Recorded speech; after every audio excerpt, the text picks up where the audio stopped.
I think understanding what happened with your anatomy first and working with your provider.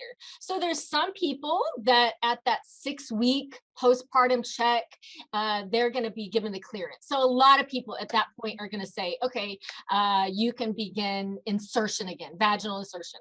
But there's going to be some people that may have had significant injuries that aren't ready at that time, or even if they were given the clearance, they may not feel ready at that time. So just understanding that that varies. 6 weeks is a general timeline. I would also like to interject this, because when we say sex, most of the time we're thinking about insertion vaginally, right? But there's a lot of other things that can be done with the body before you even get to that point.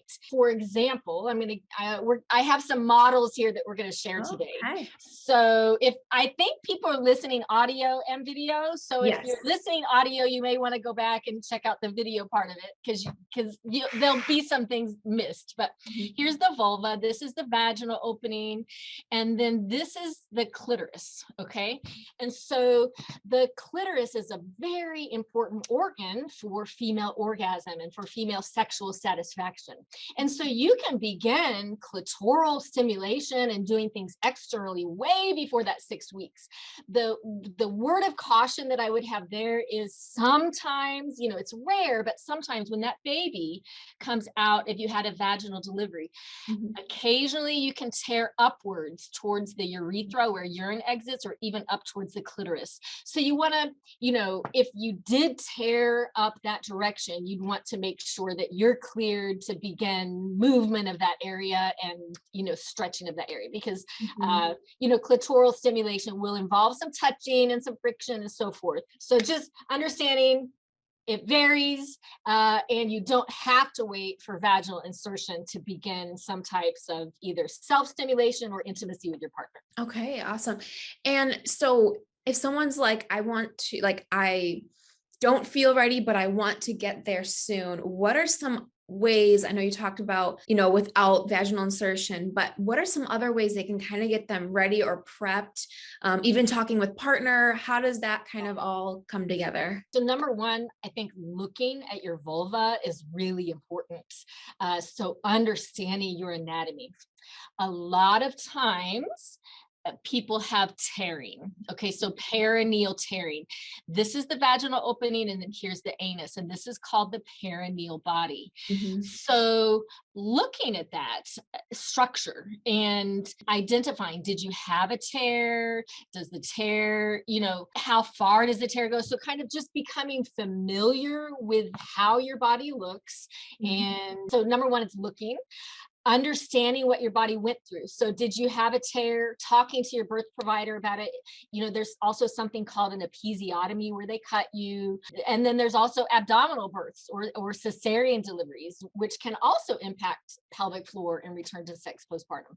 So understanding, and then really connecting with your body, connecting with your pelvic floor muscles. So here is another model here.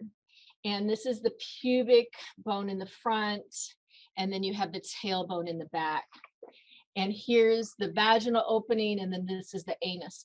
All of these muscles are pelvic floor muscles. So a lot of times when we think about the pelvic floor, we think about one little Kegel muscle, but you actually, depending on how you count, you have up to 17 pelvic floor muscles that do different things. And so depending on what type of birth you had and what type of injury you had, different structures are going to be involved. Let's say you had a scar, whether it be down this way or up this way, you're going to want, once that scar is healed, to begin scar mobilization.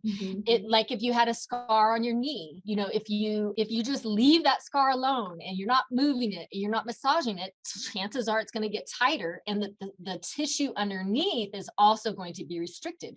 And so what's underneath the scar? You have all these beautiful pelvic floor muscles here. And so scar tissue mobilization. And then we think a lot about the pelvic floor muscles. So you want the pelvic floor muscles to do the right thing at the right time. And there's kind of two spectrums here. So first off, let's pretend like this is a vaginal canal. Okay. So this, you would insert something into the vaginal canal for penetrative vaginal sex. The pelvic floor muscles wrap around the vaginal canal. And so they provide tone, they provide sensation, but they should also be able to lengthen and have that flexibility and coordination so that with insertion, they're not clamping down like this. They're relaxing so that you can insert something. Because if they're so tight and so clenched up, it's going to be difficult or impossible and very painful to try to insert something.